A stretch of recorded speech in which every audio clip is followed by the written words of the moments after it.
بسم اللہ الرحمن الرحیم۔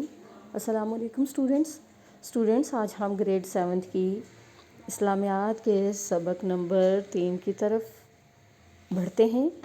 آج کے ہمارے سبق کا عنوان ہے زکوٰۃ۔ بچوں، زکوٰۃ کے بارے میں آپ اس سے پہلے بھی پڑھتے آئے ہیں اور بہت ساری کتابوں میں بھی آپ نے پڑھا ہے، اور گریڈ 6 کے اندر بھی آپ نے پڑھا ہے۔ یہ ہر 1 سے لے کے 6 اور ہر اسلامیات کی بک میں یہ لیسن موجود ہوتا ہے۔ یہ بچوں اسلام کا چوتھا رکن ہے۔ آپ اس کی اہمیت اور نصاب کو تو جانتے ہی ہیں، لیکن ایک بار پھر میں آپ کو بتانا چاہتی ہوں کہ یہ فرض عبادت ہے۔ اسے قرآن میں فرض عبادت کہا گیا ہے، اور اس کے معنی ہے کہ پاک کرنا۔ زکوٰۃ ایک عربی زبان کا لفظ ہے، اس کے معنی ہے پاک کرنا۔ زکوٰۃ کے ذریعے ہم اپنے مال کو پاک کرتے ہیں، اور قرآن حکیم میں اس کی ادائیگی کا حکم دیا گیا ہے، جیسے کہ قرآن میں بار بار ہے، اور نماز قائم کرو اور زکوٰۃ دیا کرو، اور اللہ تعالیٰ کے آگے جھکنے والوں کے ساتھ جھکا کرو۔ بچوں، یہ تو آپ جانتے ہیں نا کہ زکوٰۃ کی ایک جو رقم ہے وہ مالدار مسلمان کے مال میں سے غریب مسلمان بھائی کا حصہ ہے۔ اگر کسی کے پاس 7.5 تولے سونا یا 52.5 تولے چاندی ہو تو اس کے برابر پیسہ ہو تو اس مال پر اسے 2.5% رقم بطور زکوٰۃ غریب مسلمان بھائی کو دینی ہوتی ہے۔ پھر قرآن حکیم میں مختلف جگہوں پہ نماز کے بارے میں حکم دیا گیا ہے، اور جب بچوں قرآن میں کسی چیز کا حکم آ جاتا ہے تو گویا کہ وہ ہم پہ فرض ہے، اور وہ فرض ہر حال میں ہی ادا کرنا ہوتا ہے۔ اب آگے میں آپ نے اس سبق کی خود ریڈنگ کرنی ہے، بہت ڈیٹیل کے ساتھ اس میں باتیں بتائی گئی ہیں۔ میں آپ کو جنرل چیزیں بتاتی ہوں کہ اب زکوٰۃ کیا ہے۔ وہاں ہو گئی بات ہماری کہ وہاں زکوٰۃ ایک فرض عبادت ہے، اور کن لوگوں پہ فرض ہے۔ اب دیکھتے ہیں کہ زکوٰۃ کن چیزوں پر فرض ہے۔ یہ ضروری نہیں کہ آپ کے پاس خالی سونا چاندی ہے اور اسی پہ زکوٰۃ فرض ہے۔ سونا چاندی کے علاوہ آپ کی فصلیں ہیں، آپ کے جانور ہیں، آپ کے پاس معدنیات ہیں، آپ کی صنعتی پیداوار ہے، آپ کی اگر زمین ہے، پلاٹ ہیں، اس طرح کے تجارتی جتنے بھی مال ہیں اس پہ زکوٰۃ فرض ہوتی ہے۔ اب جانوروں پہ کہاں تک زکوٰۃ فرض ہے کہ اگر کسی کے پاس 40 بکریاں یا بھیڑیں ہوں یا ایک بھیڑ یا ایک بکری زکوٰۃ دی جائے گی۔ 40 گائے یا بیل ہوں تو ایک بچھڑے کی زکوٰۃ دی جائے گی۔ 5 اونٹ ہوں تو ایک بکری یا بھیڑ زکوٰۃ دی جائے گی۔ کان کی پیداوار میں 5واں حصہ زکوٰۃ دی جائے گی، جہاں معدنیات وغیرہ نکالی جاتی ہیں زمین سے۔ پھر وہ زمین جس میں کاشتکاری کی جاتی ہے، اس کی پیداوار میں سے 10واں حصہ زکوٰۃ دی جاتی ہے، اور ہر طرح کے تجارتی مال میں 200 درہم سے زیادہ ہو تو زکوٰۃ دی جاتی ہے۔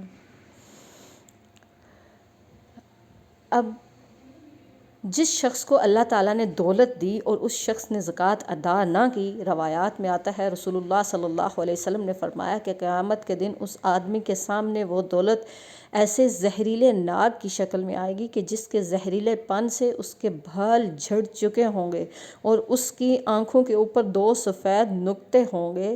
پھر وہ سانپ اس شخص کے گلے کا توق بنا دیا جائے گا۔ استغفر اللہ۔ وہ سانپ اس شخص کی دونوں بانچھیں پکڑے گا اور بولے گا کہ میں تیری دولت ہوں۔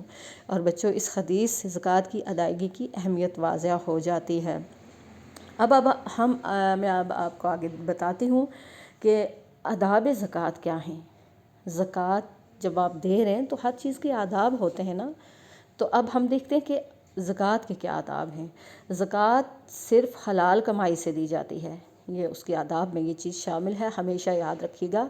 حرام کمائی اور ناجائز مال سے دی جانے والی زکوٰۃ کا کوئی ثواب نہیں ہوگا۔ اگر زکوٰۃ کے پیسوں میں سے کوئی چیز دی جائے تو وہ چیز نئی اور اچھی ہونی چاہیے، کیونکہ قرآن میں بھی اس کے لیے حکم ہے کہ اے ایمان والو، اپنی پاکیزہ کمائی میں سے، ان میں سے جو ہم نے تمہارے لیے زمین میں پیدا کی ہیں، خرچ کرو، اور بیکار چیز دینے کا ارادہ نہ کرو جسے تم خود لینے والے نہیں ہو۔ اس کے علاوہ بچوں زکوٰۃ صرف اللہ تعالیٰ کی خوشنودی اور ثواب کے لیے دی جانی چاہیے، شہرت اور دکھاوے کے لیے زکوٰۃ دینے سے کوئی ثواب نہیں ہوگا۔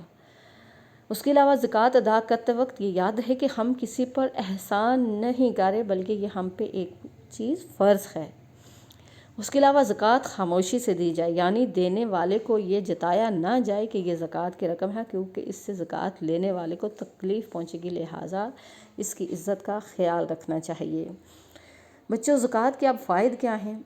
زکوٰۃ ادا کرنے سے سچی خوشی ملتی ہے، اور ہماری سب سے جو اہم چیز ہے وہ یہ ہے کہ ہم نیک کاموں کی طرف راغب ہوتے ہیں۔ پھر اس کے علاوہ جب ہم مال جمع کرتے ہیں تو مال جمع کرتے کرتے انسان کنجوس ہو جاتا ہے، اور اسے مال اور دولت سے محبت ہو جاتی ہے، اس لیے بھی اللہ تعالیٰ نے زکوٰۃ دینے کا حکم دیا۔ اس کے علاوہ زکوٰۃ دینے سے اللہ کی راہ میں خرچ کرنے کا انسان عادی بن جاتا ہے۔ مسلمان بھائیوں کے ساتھ ایک ہمدردی کا آپ کے اندر ایک میلان پیدا ہوتا ہے، غریبوں کے دلوں میں بھی محبت کے جذبات پیدا ہوتے ہیں، اور معاشرے میں بھائی چارہ پیدا ہوتا ہے۔ زکوٰۃ دینے کا ایک اور سب سے بڑا فائدہ جو ہے وہ مال میں برکت ہوتی ہے۔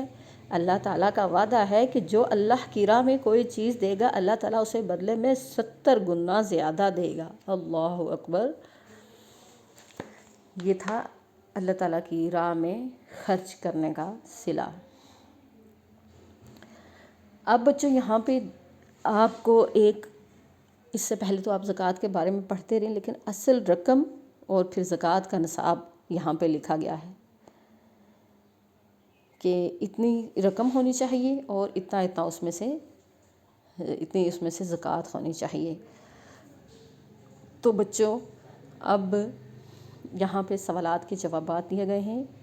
زکوٰۃ کی تعریف ہے، زکوٰۃ کن لوگوں پر فرض ہے، زکوٰۃ کے آداب، زکوٰۃ کے فوائد، قرآن شریف میں زکوٰۃ کے متعلق 3 قرآنی آیات کا ترجمہ اور اب یہ آپ نے سوالات کے جوابات اپنی لوز شیٹ پر لکھنے ہیں۔ سارے سوالات کے جوابات سبق کے اندر موجود ہیں، ان میں سے کوئی ایسی مشکل بات نہیں جس سے آپ کو کوئی مسئلہ درپیش ہو۔ سبق کی آپ نے بہت اچھے طریقے سے پڑھائی کرنی ہے، پورے لیسن کو سمجھنا ہے، اور پھر سوالات کے جوابات آپ نے اپنی لوز شیٹ میں لکھنے ہیں، خالی جگہ دی گئی ہیں اور یہ بھی آپ نے فل کرنی ہے۔ لکھنے کے بعد آپ نے اسے ذہن نشین بھی کرنا ہے۔ آج کے سبق کے لیے اتنا ہی، اگلے سبق کے ساتھ ہم پھر ملیں گے۔ اللہ حافظ۔